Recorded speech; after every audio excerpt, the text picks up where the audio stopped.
एक दिन भगवान जी श्री मंदिर से गुंडीचा घर प्रस्थान, वहाँ पे 7 दिन उनका सेवा पूजा, वह उनका जन्म स्थान है। और फिर 9वें दिन में उनका वापसी यात्रा, बाहुड़ा यात्रा कहते हैं, 9 दिन का यात्रा है।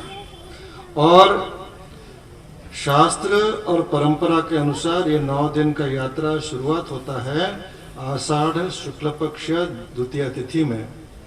और ये किसका घोषणा है? स्वयं महाप्रभु जगन्नाथ जी का।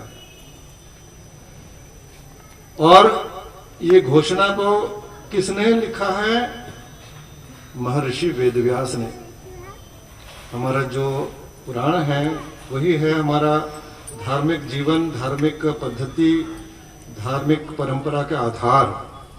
हम भागवत महापुराण को मानेंगे,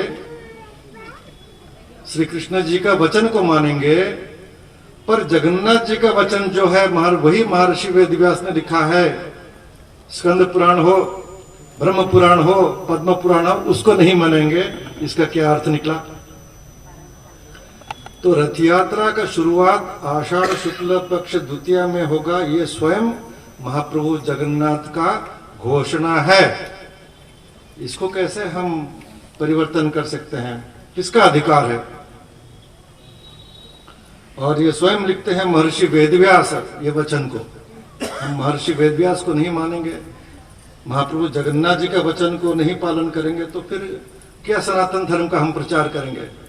ये मुझे समझ में नहीं आता है। इधर श्री कृष्ण भगवान जी का वचन जो है, भगवत गीता हो या भागवत हो, संपूर्ण रूप से हम मानेंगे, पर जगन्नाथ जी का वचन स्कंद पुराण, पद्म पुराण, ब्रह्म पुराण में है, उसको नहीं मानेंगे। ये समझ में नहीं आता है। और इसलिए अनेक सालों से श्री मंदिर प्रशासन और व्यक्तिगत रूप से ये सेवक के द्वारा जो संस्था ये व्यतिक्रम शुरू किया, वो तो आप जानते हैं, इस्कॉन संस्था। पहले तो उन लोग बिल्कुल तिथि में उन्होंने शुरुआत किया। 1966 या 67 में सैन फ्रांसिस्को में बिल्कुल तिथि में उन्होंने पालन किया।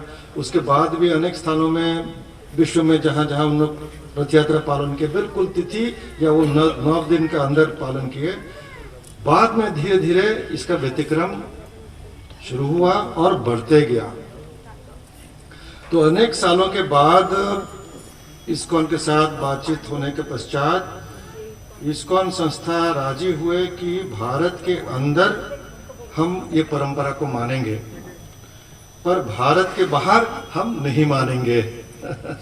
यानी सनातन धर्म सिर्फ भारत में है और भारत के बाहर अपना जो मर्जी वो हम करें।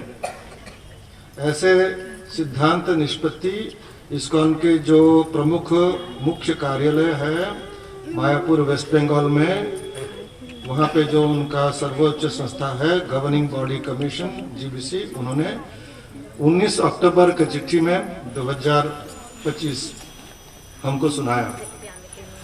अब हम क्या करें? बहुत देखिए, वो एक धर्म संस्था है, आध्यात्मिक सनातन धर्म का प्रचार कर रहे हैं। तो भावना ये था कि शास्त्र और परंपरा को वो सम्मान देंगे और बातचीत के माध्यम से एक उत्तम शास्त्रीय ढंग से परामर्श आलोचना के माध्यम से उन लोग मानेंगे। पर 19 अक्टूबर का चिट्ठी स्पष्ट कर दिया कि भारत के बाहर रथ यात्रा परंपरा के अनुसार वो नहीं करेंगे। तो साल भर उनका रथ यात्रा चलता है, जगन्नाथ जी को निकाल कर अपना घर से लेते हैं। देखिए, चतुर्धा विग्रह जो हैं वो उत्सव विग्रह नहीं है, वो है मुख्य विग्रह। और मुख्य विग्रह का जो परंपरा है, मूल विग्रह का जो परंपरा है सनातन धर्म में अति स्पष्ट रूप से प्रतिष्ठित है कि एक बार प्रतिष्ठा होने के पश्चात, प्राण प्रतिष्ठा होकर सिंहासन में आरूढ़ होने के बाद वो कभी नहीं निकलते हैं अपने गर्भगृह से। और उसीलिए उत्सव विग्रह का परंपरा हर मंदिर में है। तो जगन्नाथ जी का मंदिर में भी यही परंपरा प्रतिष्ठित है, प्रचलित है। अनेक उनके जगन्नाथ चतुर्धा विग्रह के उत्सव विग्रह हैं, जैसे कि मदन मोहन हैं, दुर्ग गोविंद हैं, नारायण हैं, श्री बलराम है, श्री कृष्ण है, देवी महालक्ष्मी चलंती प्रतिमा है, नृसिंह भगवान जी हैं, सब उत्सव विग्रह हैं। और साल में जितने भी त्योहार होते हैं, पर्व होते हैं श्री मंदिर के, ये सब उत्सव विग्रह निकलते हैं। पर चतुर्धा विग्रह, वो मूल विग्रह है, वो नहीं निकलते हैं।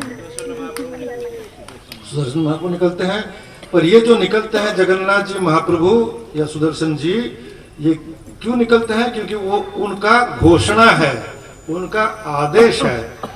तो जिस तिथि में उन्होंने आदेश दिया है, उस तिथि में ही हम लोग भगवान जी का ये बाहर का यात्रा कर सकते हैं, और अपने मनमानी उसको नहीं कर सकते हैं।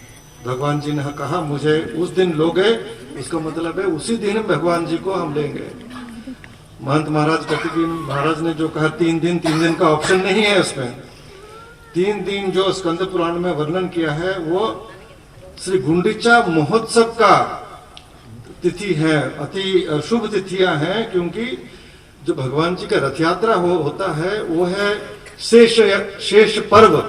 पर उसके पहले भगवान जी का रथ का निर्माण के लिए जो लकड़ी जंगल से आता है, उसका जो पूजन होता है, फिर रथ का जो निर्माण होता है, उसके लिए स्कंद पुराण में अलग अलग शुभ दिवस दिए गए हैं। वो रथ यात्रा के लिए नहीं है।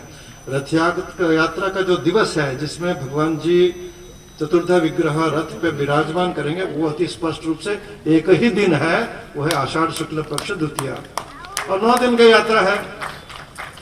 अब देश काल विभागविद का जो उन्होंने दिया है जुक्ति, उसका भी कोई अर्थ हम लोग निकालेंगे, वो हम उनको मिलता है सिर्फ शनिवार और रविवार को, छुट्टियों के दिन। जो वर्किंग डे है उसमें उनको प्राप्त नहीं होता, अनुमति नहीं मिलता है। पर 9 दिन के अंदर आपका शनिवार और रविवार आएगा कि नहीं, तो आप आराम से कीजिएगा। यहाँ पे भी, उड़ीसा में भी आप देखिएगा, हर स्थान में जहाँ पे जगन्नाथ जी का मंदिर है, ये नहीं है कि पहला दिन यानी आज द्वितीया का दिन रथ यात्रा सब जगह हो। कोई दिन कोई कहीं पे दूसरे दिन भी होता है, कहीं दिन तीसरे दिन भी होता है। पर जो भी होता है वो 9 दिन का अंदर, 9 दिन के बाहर भगवान जी का रथ खींचना संपूर्ण निषेध है। तो ये सब समझते हुए भी उन लोग निष्पत्ति ले लिए कि भारत के अंदर हम मानेंगे, भारत के बाहर नहीं मानेंगे। और जैसे कि कटके महाराज ने कहा, वो मौका खोजते हैं। अमेरिका में उनका जो इंडिपेंडेंस डे है 4 जुलाई, उसमें बहुत परेड निकलता है, उसमें भी जगन्नाथ जी को लेकर वो निकल जाते हैं। अभी पिछले महीना मायामी में, फ्लोरिडा में, एक वहां पे आम का पर्व होता है, बहुत सारे लोग इकट्ठे होते हैं, आम का पर्व, उसमें भी जगन्नाथ जी को लेकर पिछले महीना निकल गए उन लोग। जैसे पर्व जैसे उनका होता है अमेरिका में, एक और पर्व होता है थैंक्स गिविंग, वहां पे हर किस्म का मनोरंजन कार्यक्रम होता है, और आमिष का भी बहुत वहां पे व्यवस्था होता है, वहां पे भी जगन्नाथ जी को लेकर उन लोग निकल गए। तो ये हमारा जगन्नाथ जी का महान परंपरा नष्ट हो रहा है, संस्कृति विकृत हो रहा है। तो देखिए, हम लोगों को जो कहना है हमने कह दिया। अब संत महात्मा धर्माचार्य का ऊपर है, इसको ग्रहण करें या ना करें। भक्तों का ऊपर है कि ग्रहण करें कि ना करें। ये निष्पत्ति हो गया है, निष्पत्ति हो गया है कि भारत के बाहर साल भर रथ यात्रा चलेगा। तो आपका ऊपर है, आप लोग हैं साधु संत आचार्य ही शास्त्र का जो असली अर्थ जो है उसको समाज के भक्तों के सम्मुख रखते हैं। तो आप लोगों का निर्देश क्या है, इसको हम चलाएं साल भर में रथ यात्रा भारत के बाहर, या बंद करें? तो आप इस पर निर्णय लें। से बंद होना चाहिए और पूर्ण रूप से इसका विरोध सबके द्वारा होना। अक्टूबर के महीने में निष्पत्ति हो गया। अगर कोई कुछ नहीं कहता है, उसका मतलब है कि हम खुश हैं, हम ग्रहण कर रहे हैं। अगर हमारा धार्मिक भावनाएं पे आघात आ रहा है, तो सरकार जानेंगे कैसे, अन्य लोग जानेंगे कैसे? जब तक प्रकाश नहीं होता है तो कौन जानेगा? तो इसके लिए एक चिंतन का विषय है। अक्टूबर का महीना में निष्पत्ति हो गया। अभी तक विशेष रूप से भक्तों का आवाज और धर्माचार्यों का आवाज अभी तक प्रकट नहीं हुआ है। उसका मतलब है, उसका क्या ये मतलब निकालेंगे कि हम इसमें राजी हैं? तो इस पे आप लोग विचार करें।